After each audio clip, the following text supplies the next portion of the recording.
ஆனாலும் இன்னைக்கு காலையில் நான் பைபிள் எடுத்து வாசிக்க யோபு சரித்திரத்தை தான் நீ உற்று கவனித்து அந்த வார்த்தைகளை இன்னும் அறிந்து கொள்ளுன்னு ஆண்டவர் பேசினார். அந்த வசனத்தை வாசிக்க புதுசாக வாசிக்கிறது மாதிரி நிறைய அர்த்தமான காரியங்களை ஆண்டவர் என்னோடு பேசினார். அப்போ இந்த நாளில் இந்த செல்வராஜ் சார் வரமாட்டார் என்கிறது எனக்கு முன்கூட்டி தெரிஞ்சதுனால இந்த வசனங்களை உங்களுக்கு அறிமுகப்படுத்த ஆண்டவர் சொன்னார். ஏனென்றால் யோபுவினுடைய வாழ்க்கையில் பெரிய இழப்புகளையும் தோல்விகளையும் ஏமாற்றங்களையும் நிந்தைகளையும் பரிகாசங்களையும் சந்தித்தவன். இந்த நாளில் இந்த இடத்துல நிறைய பிள்ளைகள் அப்படி தான் வந்திருக்கிறீங்க.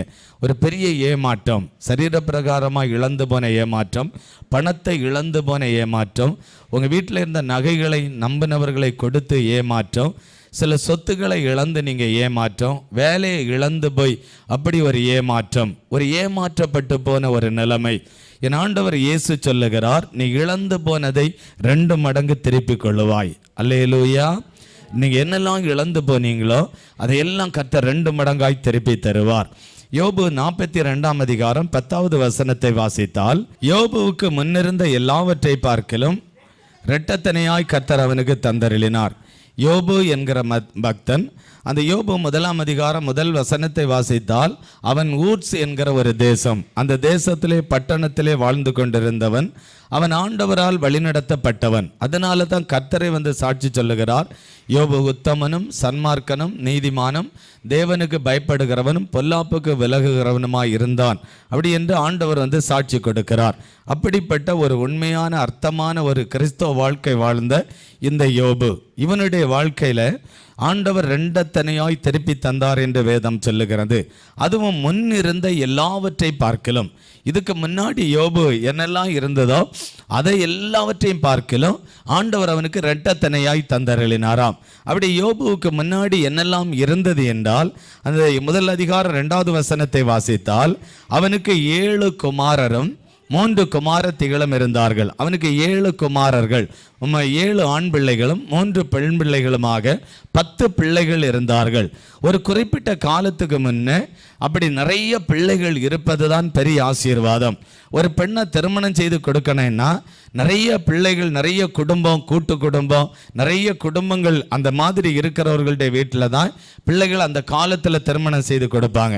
இப்போ வந்து பிள்ளைகள் ஒரு பையன் இருக்கிற இடத்தை தேடி போகிறவர்களை பார்க்கிறோம். பெண்ணுக்கு வீட்டில் ஒரு பெண் இருக்கிற வீட்டை தேடி போகிறவர்களையும் நம்ம பார்க்கிறோம். அப்படிதான் இன்னைக்கு தேடிக்கொண்டு இருக்கிறவர்களை பார்க்கிறோம். அந்த காலத்தில் அப்படி நிறைய பிள்ளைகள் இருப்பது தான் பெரிய ஒரு ஆசீர்வாதம். அதனால கர்த்தர் யோபுவுக்கு 10 பிள்ளைகளை கொடுத்திருந்தார். ஒரு பெரிய ஒரு ஆசீர்வாதமான ஒரு வாழ்க்கை. அதோடு அவனுக்கு 3வது வசனம், 7000 ஆடுகள் இருந்தது. நீங்க யோசிங்க, சிலர் பேர் இந்த இடத்துல ஆடு வளர்த்துறீங்க, உங்க வீட்டில் ஆடு இருக்கு. ஒரு ஆடு இருக்கும்போது 2 குட்டி இருந்தா எவ்வளவு பெரிய சந்தோஷம். ஒரு ஆடும் 2 குட்டியும் சந்தோஷம். ஆக்சுவலி வீட்டு ஆடு உண்டு அப்படித்தானே? இல்லை, மாடு உண்டு. சரி, கர்த்தர் நல்லவர். அப்போ ஆடு இருப்பது ஒரு பெரிய ஆசீர்வாதம். நீங்கள் பாருங்க, ஆடு இருக்கிற வீட்டில் அந்த ஆடு இருக்கிறவங்க அவங்கள கேட்டால், ஏமா ஆடு வளர்த்துறீங்க என்னன்னு கேட்டால், அதை பார்த்தாலே ஒரு பெரிய சந்தோஷங்க பிரதர் அப்படின்னு சொல்லுவாங்க. அது போய் அந்த 2 குட்டி ஓடி போய் அம்மாவிட்ட கொஞ்சுவது, முட்டி முட்டி பால் குடிப்பது, அந்த அம்மா அந்த பிள்ளைகளை 2 நாக்கு போட்டு நக்குவது, நீங்கள் பாருங்களேன், அது ஒரு பெரிய ஒரு சந்தோஷம். அப்போ ஒரு ஆடு 2 குட்டி இருந்தாலே இந்த குடும்பத்துக்கு சந்தோஷம்னா, இந்த யோபுவுக்கு 7000 ஆடு இருந்துச்சான். யோசித்து பாருங்க, கற்பனை பண்ணி பாருங்க. அப்ப 7000 ஆடு இருந்த இந்த யோபுவுக்கு எவ்வளவு பெரிய ஒரு சந்தோஷம். அப்ப 7000 ஆடுகளும் 3000 ஒட்டகங்களும் 500 ஏர் மாடுகளாம். நான் பாருங்க, 500 ஏர் மாடு. ஒரு காலத்தில் எனக்கு 25 வருஷத்துக்கு முன்ன வரையிலும் வீட்டில் ஏர் மாடு இருப்பது தான் பெரிய ஆசீர்வாதம். அல்லேலூயா. வீட்டில் ஏர் மாடுண்டோ அந்த வீடு ஆசீர்வாதம். சொல்லப்போனால் சுருக்கத்துக்கு சொன்னால், யாருக்கு வீட்டில் உழுறதுக்கு 2 ஏர் மாடாவது இருக்குதோ அந்த வீட்டில் தான் அன்னைக்கு பெண்ணை கட்டி கொடுப்பாங்க. அது காலப்போக்கில் இது மாறி மாறி அந்த வீட்டில் ஒரு கண்ணுக்குட்டி இருந்தால் கூட எனக்கு வேண்டாப்பா அந்த வீடுன்னு பெண்கள் சொல்லக்கூடிய ஒரு காலத்தில் வந்திருக்கிறோம். அல்லேலூயா. எனக்கு இப்போ திருமணமாகி 25 வருஷத்துக்கு முன்ன எனக்கு நல்ல ஞாபகம் இருக்குது. எனக்கு ஒரு இடத்துல இருந்து பொண்ணு இருக்கிறதுனால எங்கள் வீட்டுக்கு வந்து பார்த்தாங்க. எங்கள் அப்பா இருந்த காலத்தில் வந்து பார்த்தாங்க. அந்த வந்து பார்த்தவர் எங்கள் வீடை சுற்றி வராரு. என்னடா இவர் வீட்டில் வந்தவர் என்னடா கேட்கணும் பார்க்கணும்னு சொன்னால், எதுக்குடா வீடை சுற்றுறாருன்னு பார்த்துட்டு போனால், அவர் வீடெல்லாம் சுற்றி பார்த்தாரு, எங்கள் வீட்டில் ஏர் மாடு இல்லை. அதனால வீட்டுக்குள்ளே வந்தார். வந்துட்டு கடைசியில் நான் கிளம்புறேன்னாரு. என்ன விஷயம்னு கேட்டால், உங்கள் வீட்டில் ஏர் மாடு உண்டான்னு சுற்றி பார்த்தேன்னாரு. இப்போ ஏர் மாடு இல்லை, நான் கிளம்புறேன்னாரு. அந்த காலத்தில் ஏர் மாடு இருந்தால் கல்யாணம் பண்ணி கொடுப்பாங்க, ஏர் மாடு இல்லைன்னா கல்யாணம் பண்ணி தர மாட்டாங்க. இப்போ இந்த யோபுவுக்கு 500 ஏர் மாடுகள் இருந்தது. அல்லேலூயா! கர்த்தர் கொடுத்ததற்காய் கர்த்தரை ஸ்தோத்திரம் பண்ணுங்க. 500 ஏறு மாடுகளோடு வாழ்ந்த இந்த யோபு, அது 500 கழுதைகள், மிருக ஜீவனங்கள் இருந்தது, பணிவிடைக்காரர்கள். இவ்வளவு ஆடுகளையும் மாடுகளையும் குதிரைகளையும் ஒட்டகங்களையும் கவனிப்பதற்கு ஏராளமான பணிவிடைக்காரர்கள். ஏராளம் என்னால் கணக்கில்லாத பணிவிடைக்காரர்கள், ஏராளமான பணிவிடைக்காரர்கள், இவ்வளவு வேலைக்காரர்களோடு வாழ்ந்த இந்த யோபு. அதனால் அந்த மனுஷன் கிழக்கத்தி புத்திரர்களில் எல்லாரிலும் பெரியவனாயிருந்தான். கிழக்கத்தி புத்திரர்கள் அந்த தேசத்துல எல்லாரிலும் இந்த யோபு ஒரு பெரியவனாய் இருந்தான் என்று வேதம் சொல்லுகிறது. அந்த யோபு 1 வசனத்தை வாசித்தால், அவனுடைய சம்பத்து தேசத்துல பெருகி கொண்டே போனதாம். அந்த தேசத்துல சம்பத்து பெருகினது. அப்ப இவ்வளவு ஆசீர்வாதங்களை கொடுத்தவர் யார் தெரியுமா? யோபு 1 21 வசனத்தை வாசித்தால், கர்த்தர் கொடுத்தார். அந்த வசனம் இடையில நீங்க வாசித்தால், கர்த்தர் கொடுத்தார். அல்லேலூயா! கர்த்தர் கொடுத்தார். சொல்லுங்க, கர்த்தர் கொடுத்தார். அல்லேலூயா! உங்களுக்கு வேலையை கர்த்தர் கொடுத்தார், உங்களுக்கு பிள்ளைகளை கர்த்தர் கொடுத்தார், வருமானத்தை கர்த்தர் கொடுத்தார், உங்களுக்கு எல்லாத்தையும் ஆண்டவர் கொடுத்தார். அல்லேலூயா! ஜெபிக்கிறீங்களா? ஆண்டவரே, நல்ல சரீரத்தை நீர் கொடுத்தீர் ஆண்டவரே, நல்ல சுகத்தை நீர் கொடுத்தீர் ஆண்டவரே. இப்படி ஆண்டவரை மகிமைப்படுத்துங்க. வேதம் சொல்லுகிறது, யோபுவுக்கு இவ்வளவுத்தையும் கொடுத்தவர் கர்த்தர். இவ்வளவு கர்த்தர் கொடுத்தது மாத்திரமல்ல, இந்த யோபு உத்தமனும் சன்மார்க்கனும் தேவனுக்கு பயப்படுகிறவனும் பொல்லாப்புக்கு விலகுகிறவனுமாய் இந்த யோபு இருந்ததினால் கர்த்தர் அவனை பாருங்க. யோபு 1 வசனத்தை வாசித்தால், அவனையும் வீட்டையும் உண்டான எல்லாவற்றையும் சுற்றி ஆண்டவர் வேலி அடைத்தார். அல்லேலூயா! அவனையும் அவனுக்கு வீட்டில் உண்டான எல்லாவற்றையும் கர்த்தர் சுற்றி வேலி அடைத்து பாதுகாக்கிறார். அப்போ உங்க வீட்டை சுற்றிலும் ஆண்டவர் வேலி அடைத்திருக்கிறார். உங்க பிள்ளைகளை சுற்றிலும் ஆண்டவர் வேலி அடைத்திருக்கிறார். உங்க குடும்பத்தை சுற்றிலும் ஆண்டவர் வேலி அடைத்து வைத்திருக்கிறார். இந்த மகளை சுற்றிலும் ஆண்டவர் இனி வேலி அடைத்து வைத்திருக்கிறார். அல்லேலூயா! எந்த சத்துருக்களும் வர முடியாது. ஏன் ஆண்டவர் வேலி அடைத்திருக்கிறார் என்றால், உங்க அந்த வேலிக்குள்ள ஆசீர்வாதம் இருக்கிறது, வேலிக்குள்ள நன்மை இருக்கிறது, வேலிக்குள்ள விலை உயர்ந்த பொருட்கள் இருக்கிறது. இதை சாத்தான் திருடாதபடி கர்த்தர் வேலி அடைத்து வைத்திருக்கிறார். அல்லேலூயா! பிசாசு தொடக்கூடாதபடி ஆண்டவர் வேலி அடைத்து வைத்திருக்கிறார். இனி சாத்தான் தொடவே முடியாது. கர்த்தர் வேலி அடைத்து வைத்து விட்டார். ஆண்டவர் வேலி அடைத்து வைத்திருக்கிறார். இப்ப பாருங்க, கர்த்தர் வேலி அடைத்து வைத்திருக்கிறார். இப்ப இவ்வளவு ஆசீர்வாதங்களையும் யோபுவுக்கு ஆண்டவர் கொடுத்தார். கொடுத்தது மாத்திரமல்ல, இந்த யோபு உத்தமனும் சன்மார்க்கனும் நீதிமானும் கர்த்தருக்கு பயப்படுகிறவனுமாய் வாழ்ந்ததனால இவனுடைய பரிசுத்தத்தை கெடுக்க, ஆண்டவரை விட்டு தூரமாய் போக, கர்த்தரை விட்டு விலக, கர்த்தரை விட்டு பிரித்தெடுக்க இந்த சாத்தான் தந்திரமாய் போராடுகிறான். இப்ப யோபு 1 வசனத்தை வாசித்தால், சாத்தான் யோபின் மேல் கவனம் வைக்கிறான். சாத்தான் யோபனுக்கு மேல கவனம் வைக்கிறான். இப்ப ஆசீர்வதிக்கப்பட்ட உங்கள் மேல சாத்தான் கவனம் வைப்பான். நீங்க பரிசுத்தமாய் வாழ்ந்தால் சாத்தான் உங்கள் மேல் கவனம் வைப்பான். நீங்க ஆண்டவருக்கு பயப்பட்டு வாழும் பொழுது சாத்தான் கவனம் வைப்பான். ஒன்னு அறிஞ்சு கொள்ளுங்க, சாத்தான் எவ்வளவு கவனம் வைத்தாலும் இயேசு நம்மளை சுற்றிலும் வேலி அடைத்து வைத்திருக்கிறார். சாத்தான் உங்களை தொட முடியாது, பிசாசு உங்களை தொட முடியாது. அவன் தொடுகிறவன் எரிந்து போவான். இப்ப யோபின் மேல சாத்தான் கவனம் வைக்கிறான். எவ்வளவு போராட்டங்களை கொண்டு வர, நிந்தைகளை கொண்டு வர, பரிகாசங்களை கொண்டு வர, உபத்திரவங்களை கொண்டு வர, சொத்துக்களை இழக்க பண்ண, ஆடு மாடு மிருக ஜீவன்களை இழந்து போக பண்ண, பிள்ளைகளை சாகடிக்க இந்த சாத்தான் போராடின போது சாத்தானால தொட முடியவில்லை, பிசாசால தொட முடியவில்லை. இப்ப பாருங்க, ஒரு நாள் இந்த சாத்தான் ஆண்டவர் பரலோகத்துல தேவ தூதர்களோடு அங்க நல்ல மகிழ்ந்து களி கூறி ஆண்டவர் நல்ல சந்தோஷமாய் பாட்டு பாடி அங்க பரலோகத்தில் இருக்கிறாங்க. இயேசுவும் தூதர்களும் எல்லாம் பரலோகத்தில் இருக்கிறாங்க. ஒரு நாள் இந்த சாத்தான் பரலோகத்தில் போய் நிற்கிறான். இயேசுவுக்கு முன்பதாக பரலோகத்தில் போய் நிற்கிறான். பரலோகத்தில் போய் நின்ற உடனே 1 அதிகாரம் 6 வசனத்தை வாசிப்போம். ஒரு நாள் தேவபுத்திரர் கர்த்தருடைய சந்ததியில் வந்து நின்றபோது சாத்தானும் அவன் வழியிலே வந்து நிற்கிறான். பிசாசு பரலோகத்தில் போய் இயேசு நிற்கிற இடத்துல போய் நிற்கிறான். அப்ப நிற்கும்போது ஆண்டவர் சாத்தானை பார்த்து கேட்கிறார், பிசாசு நீ எங்க இருந்து வருகிறாய்? அடுத்த 7வது வசனத்தை வாசிக்கும் போது எங்க இருந்து வருகிறாய் என்று கேட்டார்.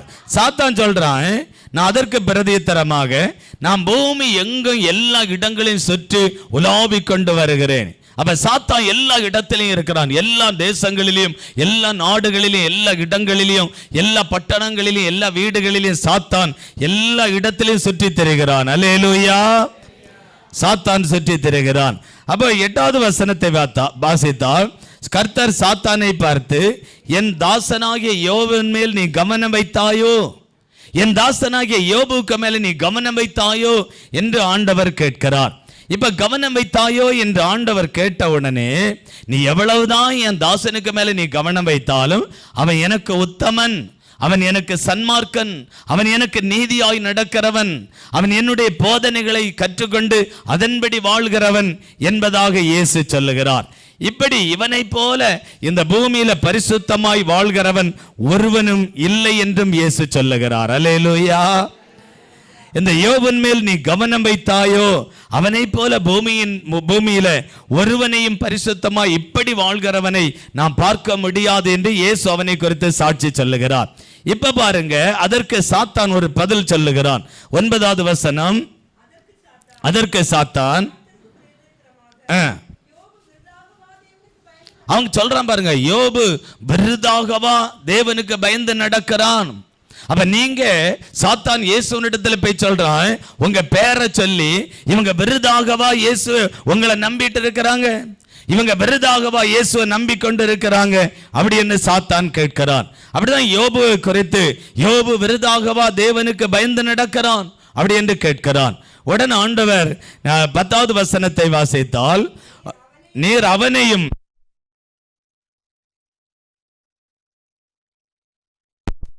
சுற்றி வேலி அடைக்கவில்லையோ, அவன் கைகளின் கிரியைகளை ஆசீர்வதித்தீர், அவனுடைய சம்பத்து தேசத்துல பெருகி கொண்டே போனது. அல்லேலூயா. அப்ப நேர் அவனையும் அவனுடைய வீட்டையும் அவனுக்குண்டான எல்லாவற்றையும் சுற்றி வேலி அடைக்கவில்லையோ, அவன் கைகளின் கிரியைகளை கர்த்தர் ஆசீர்வதித்தீர், அவனுடைய சம்பத்து தேசத்தில் பெருகிட்டு. இப்போ உங்களை நேர் அவனை ஆசீர்வதித்ததுனால தான் அவன் உண்மையே நம்பிக்கொண்டிருக்கிறான் என்று சாத்தான் சொல்லுகிறான். அல்லேலூயா. உங்களை ஆசீர்வதித்ததுனால் உங்களையே அவன் நம்பிக்கொண்டிருக்கிறான். இந்த ஆசீர்வாதத்தை எடுத்து போட கொஞ்சம் எனக்கு அதிகாரம் உத்தரவு தாருங்க, உங்க மூஞ்சில உடனே அவன் தூசித்து விடுவான் என்று சாத்தான் சொல்லுகிறான். 11வது வசனம். ஆனாலும் உம்முடைய கையை நீட்டி அவனுக்குண்டானவை எல்லாம் தொடுவீரானால் அப்பொழுது அவன் உமது முகத்துக்கு எதிரே தூசிக்கிறானே பாரும் என்று சவால் விடுகிறான். இவன் தூசிக்கிறானே பாரும் என்று சவால் விடுகிறான். சாத்தான் எப்பொழுதுமே சவால் விடுகிறவன். அல்லேலூயா. உன்னை பாரு, நான் என்ன பண்றேன் பாரு, உன்னை பாரு நான் என்ன பண்றேன் பாரு. இப்ப சுள்ளகிரியில 1-2 குடும்பங்க இயேசுவை ஏற்றுக்கொண்டதுனால வீட்டில் போய் நேரடியாய் பிசாசு பயன்படுத்துறான். உன் பிள்ளைய கொன்னுருவேன் அப்படின்னு பயன்படுத்துறான், உன்னை கொன்னுருவேன் அப்படின்னு பயன்படுத்துறான். இப்ப பாரு நான் என்ன செய்யறேன் பாரு அப்படின்னு அவன் பயப்படுத்துகிறான். பிசாசு எப்பொழுதுமே ஜனங்களை பார்த்து பயப்படுத்துகிறவன். அல்லேலூயா. அதனாலதான் இயேசு சொன்னார், நீ பயப்படாதே, நான் உன்னோடு கூட இருப்பேன். சாத்தான் பயப்படுத்துவான், பிசாசு வியாதியை கொண்டு வந்து பயப்படுத்துவான், சில பலவீனங்களை கொண்டு வந்து பயப்படுத்துவான், சில காரியங்களை கொண்டு வந்து சாத்தான் பயப்படுத்துவான்.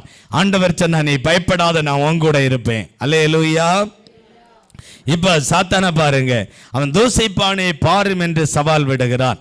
உடனே 12வது வசனத்தை வாசித்தால், கர்த்தர் சாத்தானை நோக்கி, இதோ அவனுக்குண்டான எல்லாம் கைகளில் இருக்கிறது, அவனுக்கு மேல மாத்திரம் நீ கை வைக்காதே என்றார்.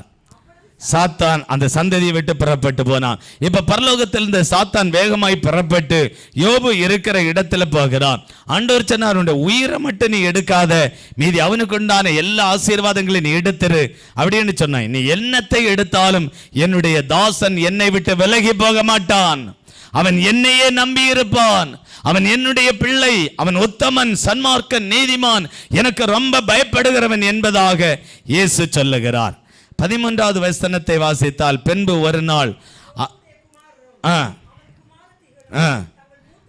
எல்லாரும் மரித்து போனார்கள். இப்ப வசனம் 13 வசனத்தை வாசித்தால், அவனுக்கு உண்டான எல்லாமே இழந்து போகிறான். பிள்ளைகள் மரித்து போனாங்க, ஆடு மாடு மரித்து போனது, அவனுக்கு வேலைக்காரர்கள் மரித்து போனார்கள், அவனுக்கு வீட்டில் இருந்த எல்லாம் போய்விட்டது. இப்போ ஒரு தனிமையாக்கப்பட்டு வெறுமையாக்கப்பட்ட ஒரு நிலைமை. இப்ப நிலைமை எல்லாம் இழந்து போன ஒரு நிலைமை. மதிப்பு போய்விட்டது, மரியாதை போய்விட்டது, சொத்து சுகம் இதெல்லாம் இருந்தா தானே சமுதாயம் மதிப்பாங்க. நல்ல நீட்டா டெஸ்ட் பண்ணி இந்த உலகத்துல ஒரு பெரியவனா இருந்தா தானே மதிப்பாங்க. எல்லா மதிப்பும் போய்விட்டது, அவனுக்கு இருந்த எல்லா ஆசீர்வாதமும் போய்விட்டது, எல்லாமே போய்விட்டது. இப்ப இந்த யோபு எப்படா இயேசுவை மறுதலிப்பான், இயேசுவை எப்படா தூசிப்பான், சாத்தான் தந்திரமாய் பார்த்து கொண்டே இருக்கிறான், அப்படியே கவனமாய் பார்த்து கொண்டு இருக்கிறான்.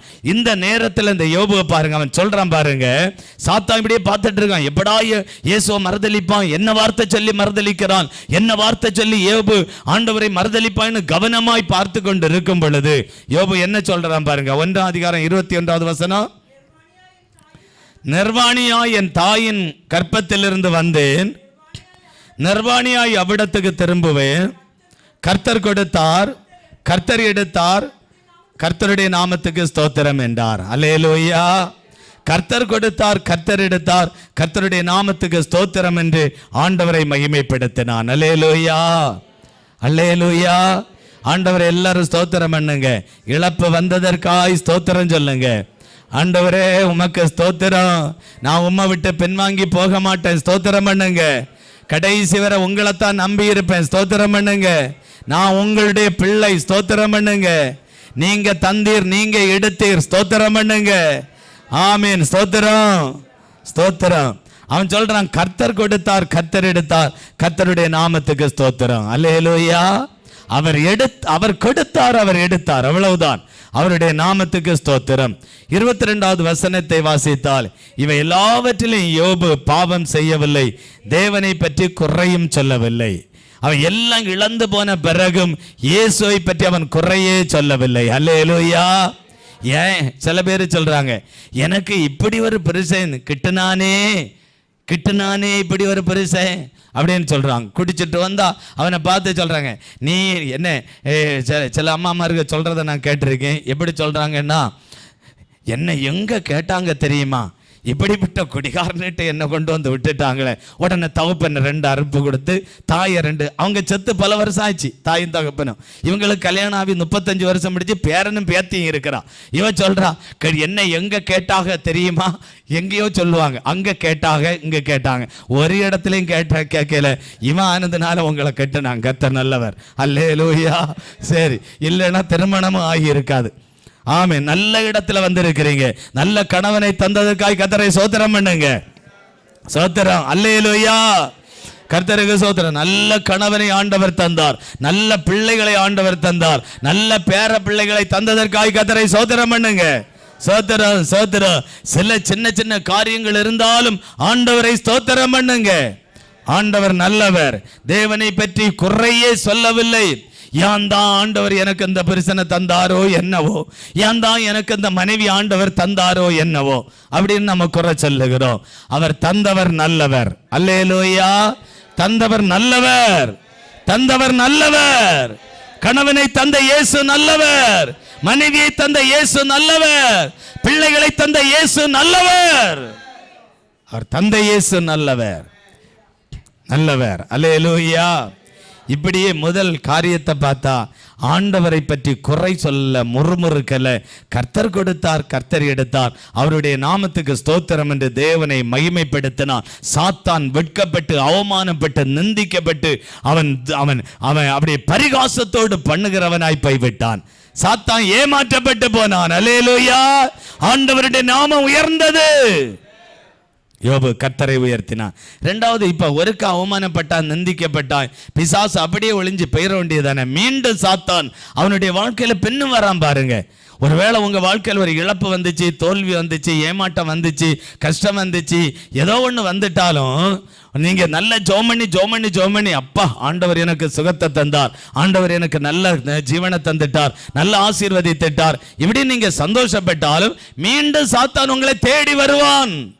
மீண்டும் போராட்டம் வரும், மீண்டும் நிந்தைகள் வரும், மீண்டும் பரிகாசம் வரும், மீண்டும் கஷ்டங்கள் வரும்.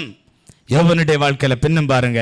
யோபு 2ஆம் அதிகாரத்துக்கு வாங்க. முதல் அதிகாரத்துல இதெல்லாம் இழந்து போன பிற்பாடு யோபு சொன்னா, கர்த்தர் கொடுத்தார், கர்த்தர் எடுத்தார், அவருடைய நாமத்துக்கு ஸ்தோத்திரம் என்று கர்த்தரை மகிமைப்படுத்தினார். இப்ப யோபு எதிலையுமே பாவம் செய்யவில்லைன்னு வசனம் சொல்லுகிறது. ரெண்டாவது பாருங்க, 2ஆவது அதிகாரத்துல வாசித்தா, பின்னொரு நாளில் மீண்டும் சாத்தான் அங்க பரலோகத்துல போய் நிற்கிறான், இயேசுவண்டையில போய் நிற்கிறான். நிற்கும் போது ஆண்டவர் மீண்டும் கேட்கிறான், நீ எங்க இருந்து வர பிசாசேன்னு கேட்கிறான். இவன் சொல்றான், நான் உலகம் முழுவதும் சுற்றி வருகிறேன் அப்படின்னு சொல்லிட்டு உடனே ஆண்டவர் கேட்கிறார், என் தாசனாகிய யோவன் மேல் நீ கவனம் வைத்தாயோ ஆண்டவர் கேட்கிறார். உடனே இவன் தலையை ஆட்டின உடனே கர்த்தர் சொல்லுகிறார், அவன் உத்தமனும் சன்மார்க்கனும் நீதிமானும் தேவனுக்கு பயப்படுகிறவனும் பொல்லாப்புக்கு விலகுகிறவனுமாய் இருக்கிறான் என்று ஆண்டவர் சொல்லுகிறார். உடனே ஆண்டவர் இந்த யோபு சொல்லுகிறான், அவனுக்கு எல்லாத்தையும் நீர் கொடுத்தீர், ஆசீர்வதித்தீர், அதனால தான் உம்மிடத்தில் இவன் உத்தமனாய் இருக்கிறான், இவ்வளவு உண்மையே நம்பி இருக்கிறான், கொஞ்சம் எடுத்து போட்டு பாரு, உடனே அவனுடைய முகத்தில் இப்படி செஞ்சு விடுவான் இப்படின்னு சாத்தான் சொல்லுகிறான். உடனே யோபு 2ஆம் அதிகாரம் 5வது வசனத்தை வாசித்தால், ஆனாலும் நீட்டி எலும்பையும் மாமிசத்தையும் தொடுவீரானால் எதிரே தூசித்து விடுவான் பாரு. இப்ப சாத்தான் கேட்கிறான், இவனுடைய சரீரத்தில் ஒரு வியாதியை கொடுக்க எனக்கு உத்தரவு தாரும், உம்மை தூசித்து விடுவான். ஒரு வியாதியை அவனுக்கு கெடுக்கணும், வியாதியை அவனுக்கு சரீரத்தில் கொண்டு வைக்கணும், அதுக்கு எனக்கு உத்தரவு தாரும், உம்மை தூசித்து விடுவான். அப்பதான் ஆண்டவர் சொல்றாரு, 6வது வசனம், சாத்தானை நோக்கி இதோ இழுக்கிறான், ஆகிலும் பிராணனை மாத்திரம் தப்ப விடணும், உயிரை மாத்திரம் எடுக்க சாத்தானுக்கு அதிகாரம் இல்லை. வியாதியை கொண்டு வர முடியும், இழந்து போக நஷ்டத்தை கொண்டு வர முடியும், எல்லாத்தையும் சாத்தானால செய்ய முடியும். ஆனால் நமக்கு உயிரை மட்டும் எடுக்க சாத்தானுக்கு அதிகாரம் இல்லை. ஆண்டவரே சொல்றார், பிராணனை மாத்திரம் நீ தப்ப விடு என்றார், பிராணனை மாத்திரம் நீ தப்ப விடு என்றார். 7வது வசனம், அப்பொழுது சாத்தான் கர்த்தருடைய சந்நிதியை விட்டு புறப்பட்டு யோபுக்கு உள்ளங்கால் தொடங்கி உச்சந்தலை மட்டும் கொடிய பருக்கள் அவனை பாதித்தது. பருவுன்னா சாதாரணமான இப்ப அந்த வெயில் காலத்தில் வருகிற சாதாரணமான பருவு இல்ல, சரீரத்துக்கு உள்ள அந்த எலும்புல இருந்து வரக்கூடிய பருக்கள், அது உள்ளங்கால் உச்சி தலை வரையிலும் அப்படியே ஃபுல்லா பருக்களாய் அவன் பாதிக்கப்பட்டு, இப்ப பாருங்க ஒரு பரிதாபம். இப்ப எல்லாம் இழந்து போனான், பிள்ளைகளை இழந்து, குடும்பத்தை இழந்து, சொத்துக்களை இழந்து, வேலைக்காரங்களை இருந்து, மிருக ஜீவன்களை இழந்து, எல்லாத்தையும் இழந்து போனான். இப்ப கடைசியாக சரீரத்தில் வியாதி வந்து பருக்கள் அவனை வாட்டி வதைத்து, 8வது வசனம் சொல்லுகிறது, ஓட்டை எடுத்து சுரண்டி கொண்டு சாம்பலிலே போய் உட்கார்ந்து இருக்கிறான். ஓட்டை எடுத்து சுரண்டி கொண்டு பரிதாபமாய் சாம்பலிலே இருக்கிறான். அப்பொழுது அவனுடைய மனைவி வந்து சொல்ற பாருங்க, எல்லாத்தையும் இழந்தாச்சு, சரீரத்தையும் இழந்தாச்சு, இனி உனக்கு சின்ன உயிர் இருந்து நீ என்ன செய்ய போற அப்படின்னு சொல்லி அவங்க மனைவி வந்து சொல்றாங்க.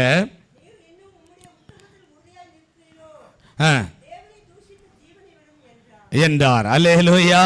இப்ப அவங்களுடைய மனைவி வந்து சொல்றாங்க, நீர் இன்னும் அவருடைய உத்தமத்துல உறுதியாயிருக்கிறீரோ? இவர் இவ்வளவு இழந்து போன பிறகும் இயேசுவனுடைய உத்தமத்தில் உறுதியாயிருக்கிறார். இயேசுக்கு உத்தமத்தில் அவர் உறுதியாயிருக்கிறார். உன்னை தேவனை தூசித்து ஜீவனை விட, அப்படி என்னால் இனி நீ உயிரோட இருக்காத, நீ இருந்து எந்த பைசாக்கும் பிரயோஜனம் இல்லை, நீ செத்து போய்விடுன்னு மனைவி சொல்லுகிறார். அல்லேலூயா. நல்ல மனைவி இல்லையா? கணவனுக்கு யோபுக்கு கிடைச்ச ஒரு நல்ல ஒரு மனைவி. இனி நீ உயிரோட இருந்து என்ன பிரயோஜனம், இருக்கிறத விட நீ செத்து போப்பா, செத்துப்போ. குடிகாரனை பார்த்து சொல்றாங்க, நீ இருந்து எனக்கோ பிள்ளைகளுக்கு என்ன பிரயோஜனம், செத்துருப்பா அப்படின்னு சொல்றாங்க. அதுபோல இந்த மனைவியும், நீ இந்த உலகத்துல இருந்து ஒன்னையை நீ நான் சாதிச்ச போறதில்லை, நீ இருக்கிறத விட செத்துருப்பான்னு அந்த மனைவி வந்து சொல்றாங்க. அல்லேலூயா. அப்படி சொல்றாங்க. அப்போ அந்த 10வது வசனத்துல அந்த யோபு சொல்றான் பாருங்க, அதற்கு அவன், நீ பைத்தியக்காரி பேசுவதை போல பேசுகிறாய், தேவனுக்கு கையில நன்மையை பெற்ற நாம் தீமையை மேற்கொள்ள வேண்டாமோ என்றான். இவைகள் எல்லாவற்றிலும் யோபு தன் உதடுகளினால் பாவம் செய்யவில்லை. அல்லேலூயா. இப்போ சில கேஸுகள் எல்லாம் வீட்டில் பார்த்தா பைத்தியக்காரியை பேசியது மாதிரி தான் பேசிகிட்டு இருப்பாங்க. சில வீடுகளில் பார்த்துருக்கீங்களா?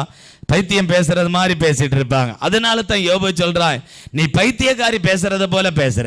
ஒரு அர்த்தமா பேச மாட்டாங்க, நல்ல காரியமா பேச மாட்டாங்க, ஏதோ பைத்தியத்தை போல உளறிட்டு இருப்பாங்க. ஒரு ஆம்பளை வீட்டில் வந்தா அவனை கவனிச்சு அவனுக்கு பணிவிட செஞ்சு அவனை சந்தோஷப்படுத்துறதை விட்டுட்டு சில பைத்தியத்தை மாதிரி பேசிட்டு இருப்பாங்க. தெரியுமா? சில பைத்தியக்காரிகளை போல பேசுறது. அப்படி இந்த யோபு சொல்றான், நீ பைத்தியக்காரி பேசுறத போல பேசுற, பத்தியத்தில் பேசுற மாதிரி பேசுற என்றான். இவள் எல்லாவற்றிலும் யோபு தன் உதடுகளினால் பாவம் செய்யவில்லை. அல்லேலூயா. எல்லாத்திலும் நீங்க பாவம் செய்யாதிருங்க, ஆண்டவர் உங்களுக்கு 2 மடங்கு திருப்பி தருவார். அப்ப யோபுவை போல எல்லாத்திலும் நீங்க உத்தமமாய், சன்மார்க்கமாய், நீதியாய், நேர்மையாய் நீங்கள் இருந்து கொண்டால் கர்த்தர் உங்களை 2 மடங்கு ஆசீர்வதிப்பார். அல்லேலூயா. உங்கள் ஆண்டவர் 2 மடங்கு ஆசீர்வதிப்பார். இங்க இருக்கிற பிள்ளைகளை கர்த்தர் இனி வர நாட்கள்ல 2 மடங்கு ஆசீர்வதிப்பார். உங்க ஊழியத்தை 2 மடங்கு ஆசீர்வதிப்பார். உங்க பிள்ளைகளுடைய வாழ்க்கையில 2 மடங்கு ஆசீர்வாதம், உங்க குடும்பத்தில் ஆண்டவர் 2 மடங்கு ஆசீர்வாதத்தை தந்து கர்த்தர் ஆசீர்வதிப்பார். அப்படி எல்லாரும் ஜெபம் பண்ணும்படி அப்படி எழுந்திருங்க. வேரகமாய் கர்த்தர் நல்லவர். ஹல்லேலூயா. ஆமென். எல்லாரும் அப்படி எழுந்திருக்கலாமா? ஹல்லேலூயா.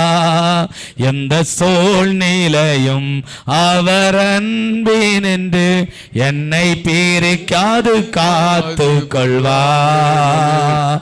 எந்த சூழ்நிலையும் அவர் அன்பினின்று என்னை பிரிக்காது காத்து கொள்வார்.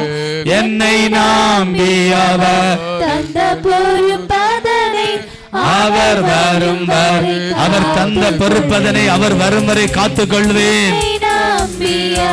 ஆமென். யோபுவை போல ஆண்டவரே உத்தமமாய் வாழ என்ன ஒப்பு கொடுக்கிறேன் ஆண்டவரே. சன்மார்க்கமான வாழ்க்கை வாழ ஒப்பு கொடுக்கிறேன் ஆண்டவரே. தேவனுக்கு பயந்து வாழக்கூடிய ஒரு வாழ்க்கைக்கு ஒப்பு கொடுக்கிறேன். ஆனந்தமே பரமானந்தமே இது மாபெரும் பாக்கியமே. இந்த பாதலுக்கு சொந்தக்காரர் இந்த உள்ளத்தில் சொந்தமானார். இந்த பாதலுக்கு சொந்த எல்லாரும் கரங்களை தட்டி உற்சாகமாய் சொந்தமானார். அவர் வரும் நாளில் என்னை கரமசைத்து அன்பை கூப்பிட்டு சேர்த்துக் கொள்வார். அவர் வரும் நாளில் என்னை கரமசைத்து. எதுக்கு உத்தமமான ஒரு வாழ்க்கை, எதுக்கு சன்மார்க்கமான ஒரு வாழ்க்கை தெரியுமா? ஏன் யோபு அவர் கொடுத்தார், அவர் எடுத்தார், ஏன் ஆண்டவரை மகிமைப்படுத்தினார் தெரியுமா? அவர் வருகிற காலம் வந்து விட்டது. அவர் நம்மளை பரலோகத்தில் எடுத்துக் கொள்ளுகிற காலம் வந்து விட்டது. பாடியே மகிழ்ந்திடுவே. ஆனந்தமே பரமானந்தமே இது மாபெரும் ஆனந்தமே பரமானந்தமே இது மாபெரும் பாக்கியமே. இந்த பாதத்தில் சொந்தக்காரர் எந்த உள்ளத்தில் சொந்தமானார். இந்த பாதத்தில் சொந்தக்காரர் எந்த உள்ளத்தில் சொந்தமானார். மகிழ்வோம் மகிழ்வோம் தினமாக மகிழ்வோம் இயேசுராஜனம் சொந்தமாயினார். மகிழ்வோம் மகிழ்வோம் தினமாக மகிழ்வோம் இயேசுராஜனம் சொந்தமாயினார். எல்லாரும் கரங்களை தட்டி உற்சாகமாய் எஸ் உள்ளத்தில் சொந்தமான உற்சாகமாய் கரங்களை தட்டி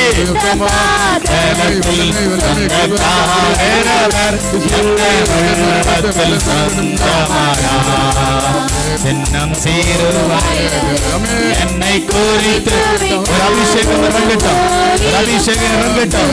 இந்த இடத்தில் இருக்கிற ஒவ்வொரு பிள்ளைகள் மேல, சிறு பிள்ளைகள், பெரியவர்கள், வாலிபர்கள், முதியவர்கள், ஒவ்வொரு பிள்ளைகள் மேல பரிசுத்த ஆவியின் அபிஷேகம், அபிஷேகம் இறங்கட்டும்.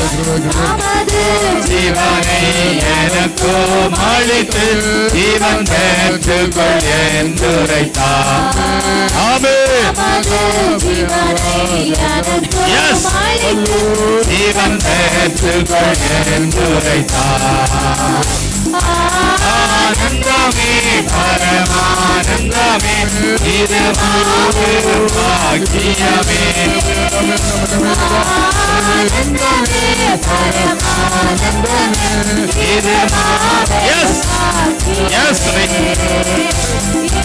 ஆதலத்தில் சந்தக்காரவர் எந்த உள்ளத்தில் சொந்தமான இயேசுவே. ஒரு அபிஷேகத்தினால் இந்த ஒவ்வொருவரையும் நிரப்புங்க ஆண்டவரே. சொந்தக்காரவர் எந்த உள்ளத்தில் சொந்தமான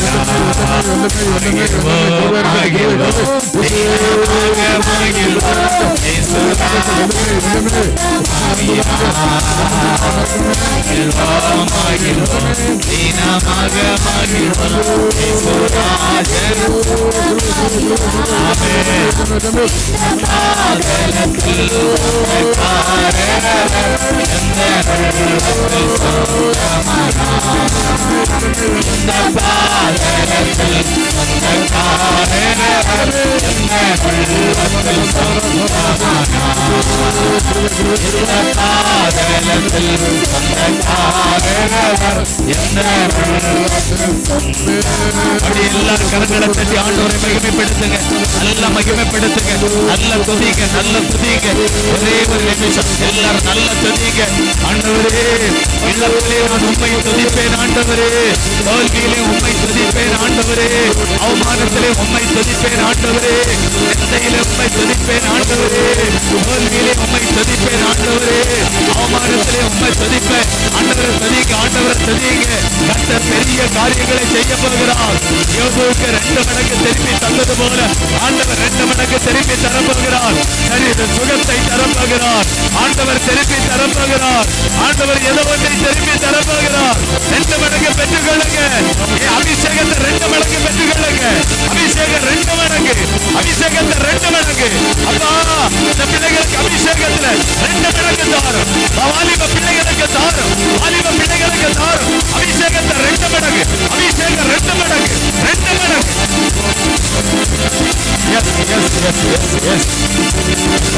பிள்ளைகளுக்கு அபிஷேகத்தில் 2 மடங்கு தாரு, 2 மடங்கு தாரு, 2 மடங்கு தாரு, 2 மடங்கு தாரு. அபிஷேகத்தில் 2 மடங்கு, 2 மடங்கு. அக்கினி, அக்கினி, ஒவ்வொரு பிள்ளைகள் மேல் அக்கினி, அக்கினி, அக்கினி விளட்டும், அக்கினி விளட்டும். தேவ தரிசனம் வெளிப்படட்டும், தேவ தரிசனம் வெளிப்படட்டும். ஒவ்வொரு பிள்ளைகளுக்கு மேல தேவ தரிசனம் வெளிப்படட்டும், தேவ தரிசனம் வெளிப்படட்டும். நல்ல துதிங்க, நல்ல துதிங்க. சில போராட்டங்கள் இருக்கிறது. மந்திரவாத வில்லிசனி ஆவிகள், மந்திரவாத கிரியைகள், வில்லிசனியத்தின் ஆவிகள் வெளியேறட்டும், வெளியேறட்டும். எல்லா ஆவிகளும் வெளியேறட்டும். சர்ப்பத்தின் ஆவிகள், எல்லா ஆவிகளும் வெளியேறட்டும். குடும்பத்தில் அலக்களிக்கிற ஆவிகள், குடும்பத்தில் வேதனைகளை கொண்டு வருகிற ஆவிகள், குடும்பத்துக்கு நஷ்டங்களை கொண்டு வருகிற ஆவிகள், குடும்பத்தில் தோல்விகளை கொண்டு வருகிற ஆவிகள், பிள்ளைகளை கெடுக்கிற ஆவிகள், பிள்ளைகளை ஏமாற்றுகிற ஆவிகள் வெளியேறுவதாக. அப்பா, அப்பா, இயேசுவே, அப்பா, அப்பா, நாங்க உங்களை விட மாட்டோம் ஆண்டவரே. யோபு எல்லாவற்றிலும் கர்த்தரை குறை சொல்லவில்லை, கர்த்தரை மகிமைப்படுத்தினார். யோபுவை போல நாங்கள் மகிமைப்படுத்தி வாழ ஆண்டவர் கிருபை செய்யும்படியாய் ஜெபிக்கிற ஆண்டவரே. இன்னைக்கு வந்திருக்கிற ஒவ்வொரு பிள்ளைகளுக்காக ஜெபிக்கிறோம். வந்திருக்கிற எல்லா பிள்ளைகளையும் ஆசீர்வதித்து அனுப்புங்க. வியாதி, பலவீனம், போராட்டம், பிசாசம் கட்டு, மந்திரவாதங்கள், பில்லி சூனியங்கள் எல்லாவற்றிலையும் விடுதலை கொடுத்து ஆசீர்வதியும். இழந்து போனதை 2 மடங்கு கர்த்தர் திருப்பி தந்து ஆசீர்வதியும். உம்முடைய நாம மகிமைப்பட்டதற்காய் ஸ்தோத்திரம். எங்களை தாழ்த்தி உம்முடைய கரத்தில் தருகிற ஆண்டவரே, யோபுவை போல நாங்கள் பாவம் செய்யாதபடி உத்தமனாய், சன்மார்க்கனாய், நீதிமானாய், கர்த்தருக்கு பயப்படுகிறவனாய், பொல்லாப்புக்கு விலகுகிறவனாய் வாழ ஆண்டவர் கிருபை செய்யும்படியாய் ஜெபிக்கிறோம். உங்க கரத்தில் எங்களை தாழ்த்துகிறோம், ஒப்பு கொடுக்கிறோம். எல்லா துதியும் கனத்தையும் மகிமையும் ஏசப்பா ஒருவருக்கே செலுத்துகிறோம். இயேசு கிறிஸ்துவின் நாமத்தில் ஜெபிக்கிறோம். ஜெபங்களின் ஜீவனுள்ள நல்ல பிதாவே.